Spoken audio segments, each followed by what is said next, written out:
This video is going to touch upon the ages of all of the main characters of Outlander at the end of Season 7. As always, this will have spoilers for the books and the show, so if you are looking to avoid those, please do keep on scrolling. So, Season 7 and the finale of Outlander actually didn't reach the very end of Written in My Own Heart's Blood. There's a few points in the book that the show didn't cover yet, and I'll be curious if it rolls over into Season 8.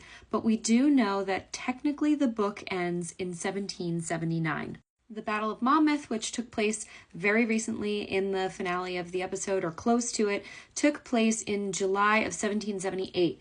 Obviously, the show moved that around a little bit because it's not summer in the episode, but the principle still stands that before they head back to Fraser's Ridge, it's about 1778. By the time they arrive there, it will be 1779. So given Claire's birthday, we know that she is about 62 and a half years old by the end of the 7th season, which means that by this point, Jamie is roughly 58 years old. His birthday is in May.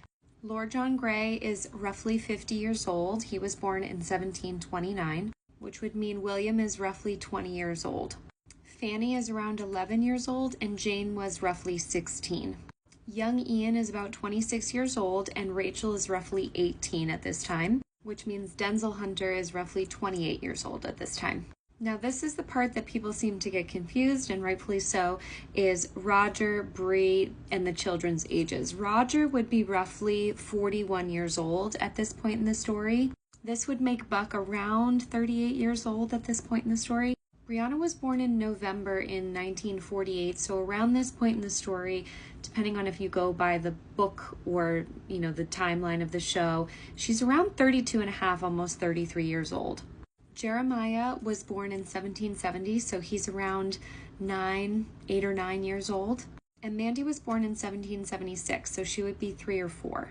Like I said at the beginning of the video, the show ended the storyline of Written in My Own Heart's Blood slightly before the actual book ends, but we know the beginning of Go and Tell the Bees is 1779. So I'm going off of it being between the two of those two dates in the show right now. So these ages are estimates, but they should be pretty accurate as to where we are.